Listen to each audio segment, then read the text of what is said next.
Masa pemerintahan Presiden Abdurrahman Wahid.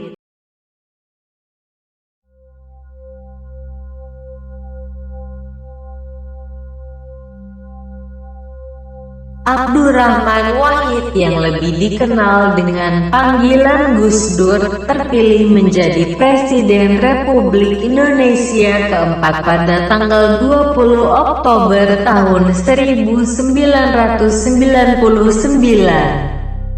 Terpilihnya Gus Dur sebagai presiden tidak terlepas dari coba identifikasi apa sumbangan pemerintahan Habibie bagi perkembangan demokrasi di era reformasi. Keputusan MPR yang menolak laporan pertanggungjawaban Presiden B.J. Habibie berkat dukungan partai-partai Islam yang tergabung dalam Poros Tengah, Abdurrahman Wahid mengungguli calon presiden lain yakni Megawati Soekarno Putri dalam pemilihan presiden yang dilakukan melalui pemungutan suara dalam rapat paripurna ke-13 MPR. Megawati Soekarno Putri sendiri terpilih menjadi wakil presiden setelah mengungguli Hamzahas dalam pemilihan wakil presiden melalui pemungutan suara pula. Ia dilantik menjadi wakil presiden pada tanggal 21 Oktober tahun 1999.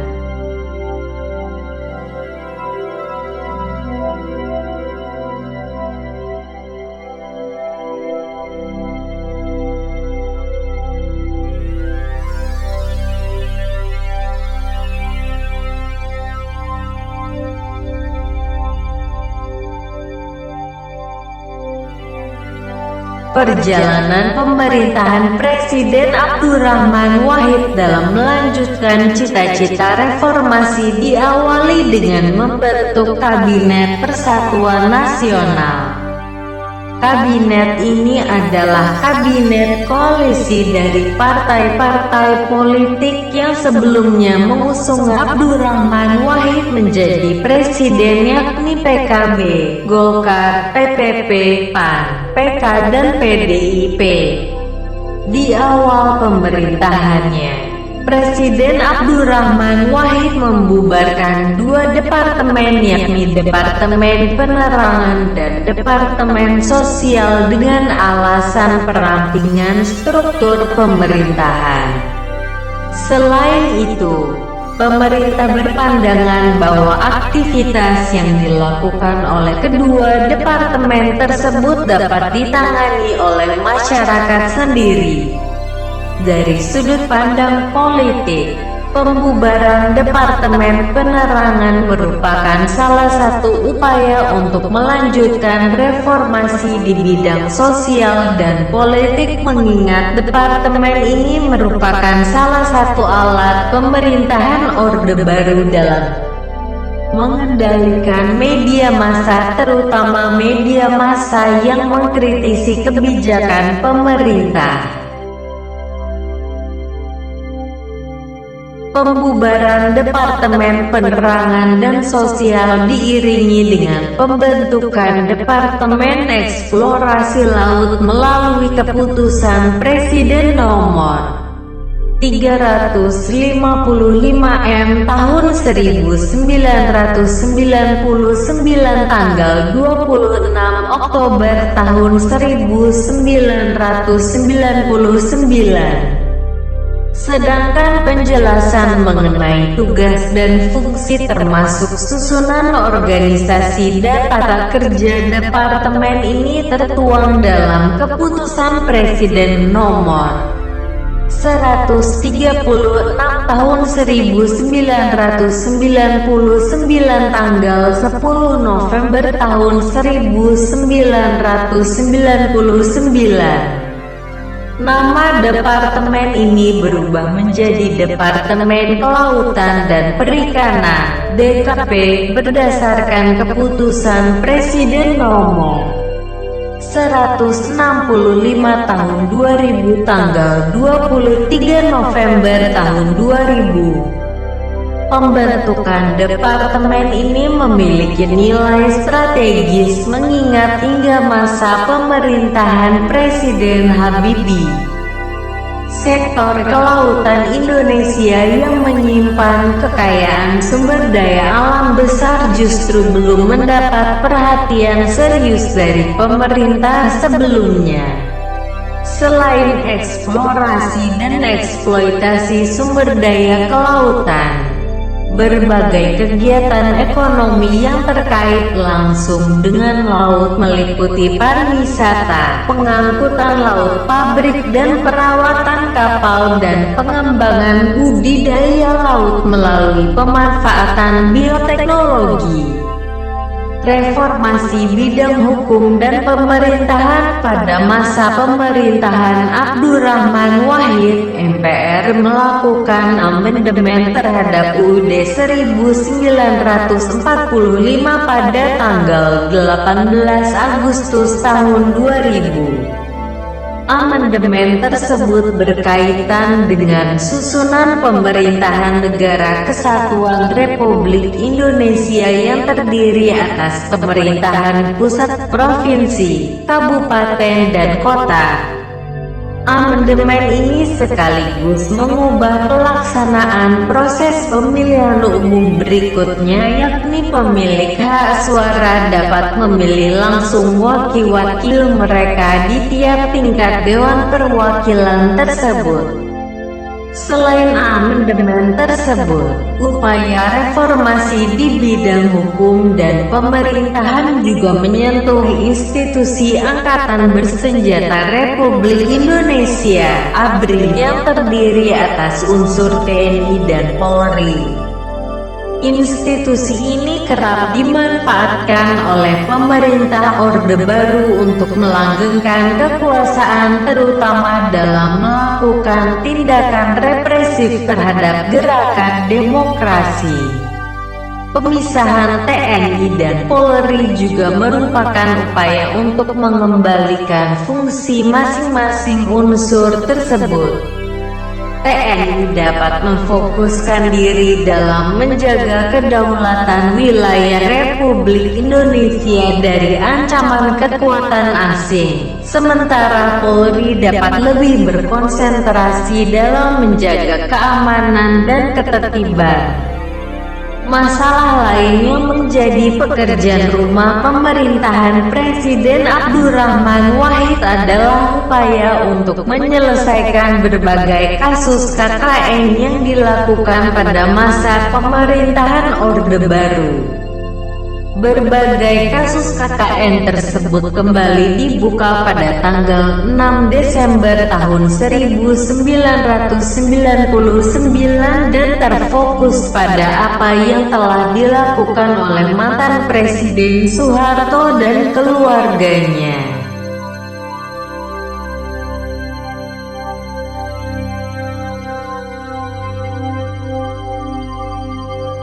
Namun dengan alasan kesehatan, proses hukum terhadap Soeharto belum dapat dilanjutkan. Kendati proses hukum belum dapat dilanjutkan, Kejaksaan Agung menetapkan mantan Presiden Soeharto menjadi tahanan kota dan dilarang bepergian ke luar negeri. Pada tanggal 3 Agustus tahun 2000, Soeharto ditetapkan sebagai terdakwa terkait beberapa yayasan yang dipimpinnya. Pencapaian lain pemerintahan Abdurrahman Wahid adalah pemulihan hak minoritas keturunan Tionghoa untuk menjalankan keyakinan mereka yang beragama Konghucu melalui keputusan Presiden Nomor 6 tahun 2000 mengenai pemulihan hak-hak sipil penganut agama Konghucu. Pada masa pemerintahannya, Presiden Abdurrahman Wahid berupaya mengurangi campur tangan negara dalam kehidupan umat beragama, namun di sisi lain ia justru mengambil sikap yang berseberangan dengan sikap partai politik pendukungnya, terutama dalam kasus komunisme dan masalah Israel.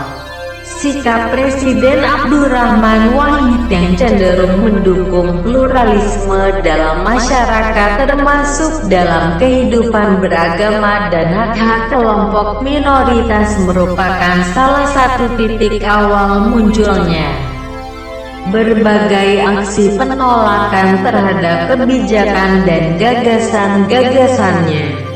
Dalam kasus komunisme, Presiden Abdurrahman Wahid melontarkan gagasan kontroversial yaitu gagasan untuk mencabut MPRS nomor 25 tahun 1966 tentang larangan terhadap Partai Komunis Indonesia dan penyebaran Marxisme dan Leninisme. Gagasan tersebut mendapat tantangan dari kalangan Islam termasuk Majelis Ulama Indonesia dan tokoh-tokoh organisasi massa dan partai politik Islam. Berbagai reaksi tersebut membuat Presiden Abdurrahman Wahid mengurungkan niatnya untuk membawa rencana dan gagasannya ke sidang tahunan MPR tahun 2000. Selain masalah komunisme, benturan Presiden Abdurrahman Wahid dengan organisasi massa dan partai politik Islam yang notabene justru menjadi pendukungnya saat ia terpilih menjadi presiden adalah gagasannya untuk membuka hubungan dagang dengan Israel. Gagasannya tersebut mendapat tantangan keras mengingat Israel adalah negara yang menjajah dan telah banyak melakukan tindakan pelanggaran hak asasi manusia (HAM) terhadap warga Palestina yang mayoritas beragama Islam. Membuka hubungan dagang dengan Israel sama saja dengan melanggar apa yang tertuang dalam pembukaan UUD 1945 yang menjelaskan bahwa Indonesia merupakan negara yang menyerukan agar penjajahan di atas dunia dihapuskan.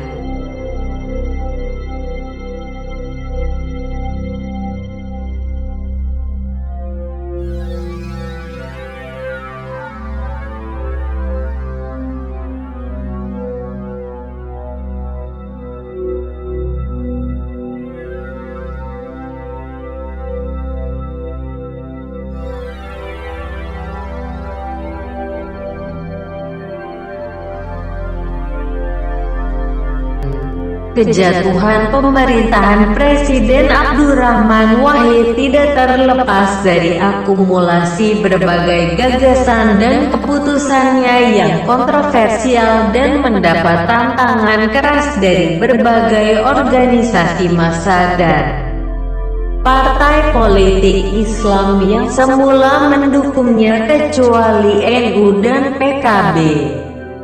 Keduanya merupakan pendukung setia Presiden Abdurrahman Wahid hingga akhir masa pemerintahannya.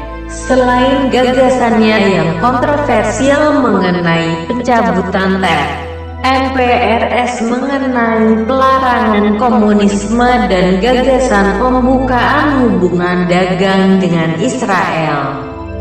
Hubungan Presiden Abdurrahman Wahid dengan DPR dan bahkan dengan beberapa menteri dalam kabinet pemerintahannya terbilang tidak harmonis. Penyebab ketidakharmonisan tersebut berawal dari seringnya Presiden memberhentikan dan mengangkat menteri tanpa memberikan keterangan yang dapat diterima oleh DPR. Pemberhentian Laksamana Soekardi sebagai Menteri Negara Penanaman Modal dan Yusuf Kala sebagai Menteri Perindustrian dan Perdagangan bahkan menyebabkan DPR mengajukan hak interpelasinya.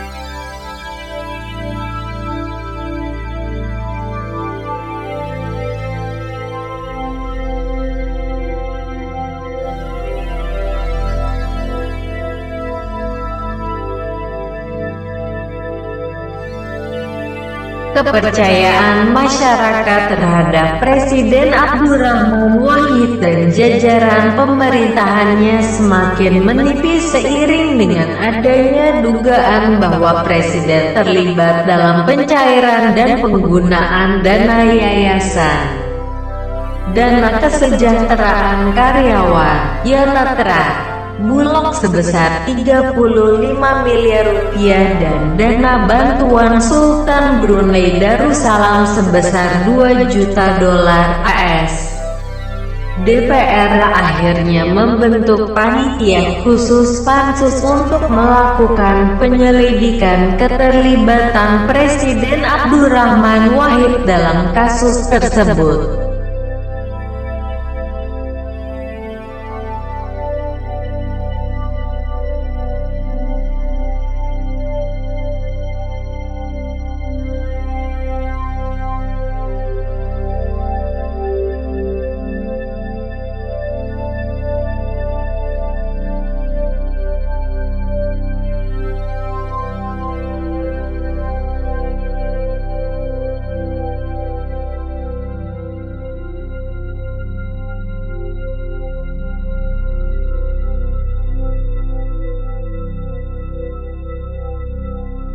Pada tanggal 1 Februari tahun 2001 DPR menyetujui dan menerima hasil kerja pansus. Keputusan tersebut diikuti dengan memorandum yang dikeluarkan DPR berdasarkan TAP MPR nomor 3 MPR 1978 pasal 7 untuk mengingatkan bahwa Presiden telah melanggar haluan negara, yaitu melanggar UUD 1945 pasal 9 tentang sumpah jabatan dan melanggar TAP MPR nomor 11 MPR 1998 tentang penyelenggaraan negara yang bebas KKN. Presiden Abdurrahman Wahid tidak menerima isi memorandum tersebut karena dianggap tidak memenuhi landasan konstitusional. DPR sendiri kembali mengeluarkan memorandum kedua dalam rapat paripurna DPR yang diselenggarakan pada tanggal 30 April tahun 2000. Rapat tersebut memberikan laporan pandangan akhir fraksi-fraksi di DPR atas tanggapan Presiden terhadap memorandum pertama.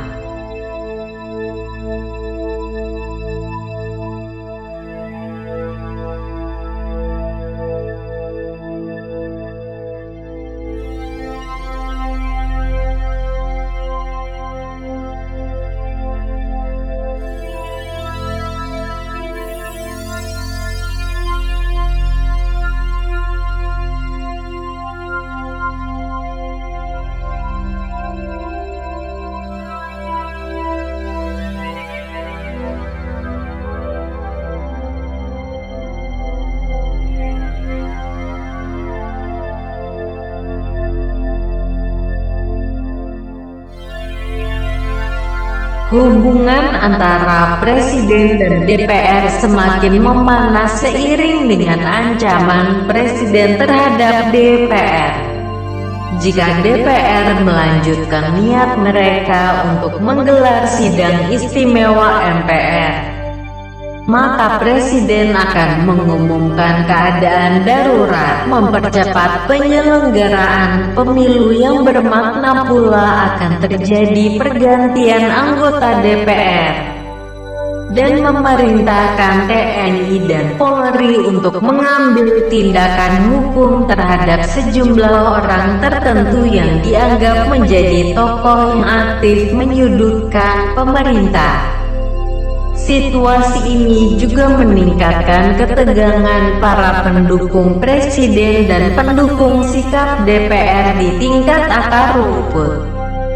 Ribuan pendukung presiden terutama yang tinggal di kota-kota di Jawa Timur melakukan aksi menentang diadakannya sidang istimewa MPR yang dapat menjatuhkan Abdurrahman Wahid dari kursi kepresidenan. Aksi ini berujung pada perusakan dan pembakaran berbagai fasilitas umum dan gedung termasuk kantor cabang milik sejumlah partai politik dan organisasi massa yang dianggap mendukung DPR untuk mengadakan sidang istimewa MPR.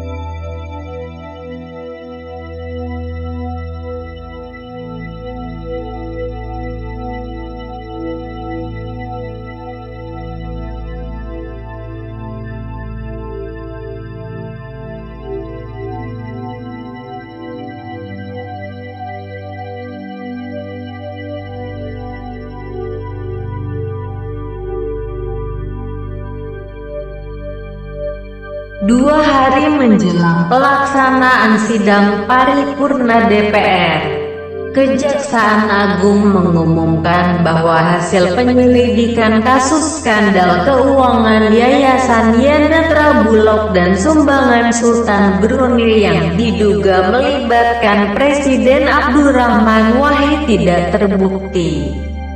Hasil akhir pemeriksaan ini disampaikan Jaksa Agung Marzuki Darusman kepada pimpinan DPR tanggal 28 Mei tahun 2001.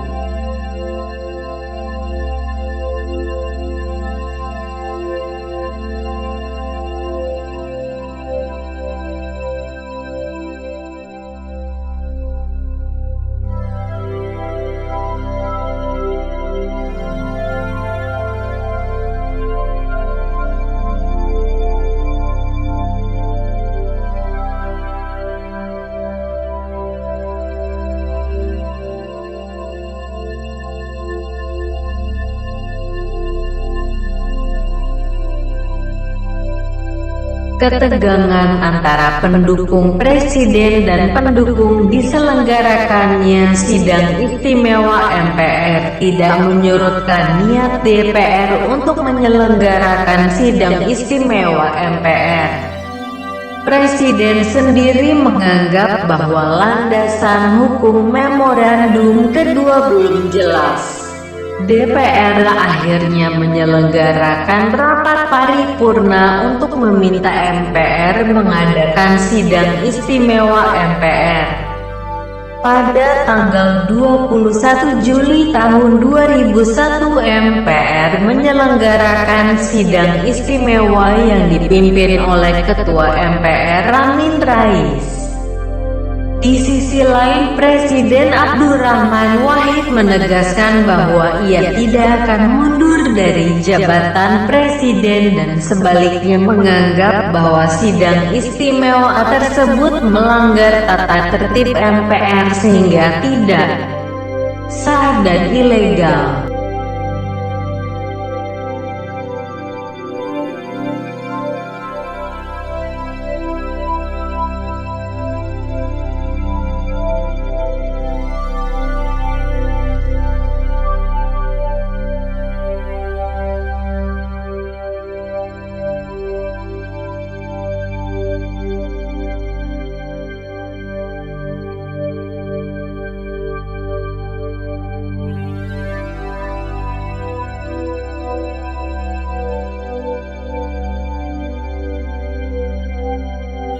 Menyadari posisinya yang terancam, Presiden selanjutnya mengeluarkan maklumat Presiden tertanggal tanggal 22 Juli tahun 2001. Maklumat tersebut selanjutnya disebut Dekret Presiden.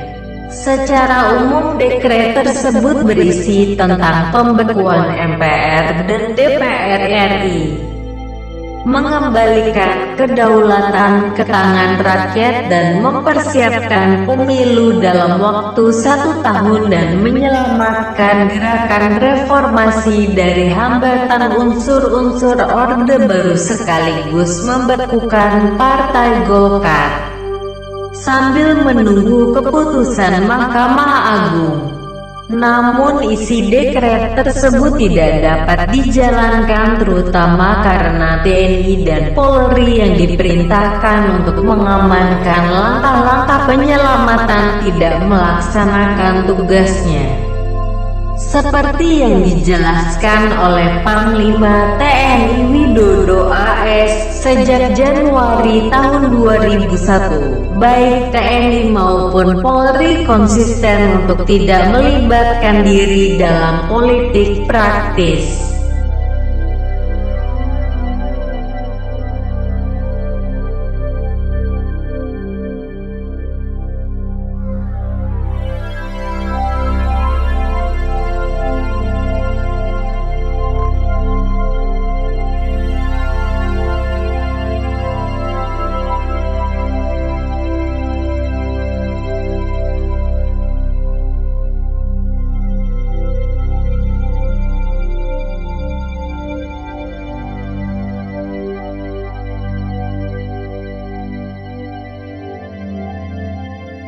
Sikap TNI dan Polri tersebut turut memuluskan jalan bagi MPR untuk kembali menggelar sidang istimewa dengan agenda pemandangan umum fraksi-fraksi atas pertanggungjawaban Presiden Abdurrahman Wahid, yang dilanjutkan dengan pemungutan suara untuk menerima atau menolak rancangan ketetapan MPR nomor 2 MPR 2001 tentang pertanggungjawaban Presiden Abdurrahman Wahid dan rancangan ketetapan MPR nomor 3 MPR 2001 tentang penetapan Wakil Presiden Megawati Soekarno Putri sebagai Presiden Republik Indonesia. Seluruh anggota MPR yang hadir menerima dua ketetapan tersebut. Presiden dianggap telah melanggar haluan negara karena tidak hadir dan menolak untuk memberikan pertanggungjawaban dalam sidang istimewa MPR termasuk penerbitan maklumat Presiden RI.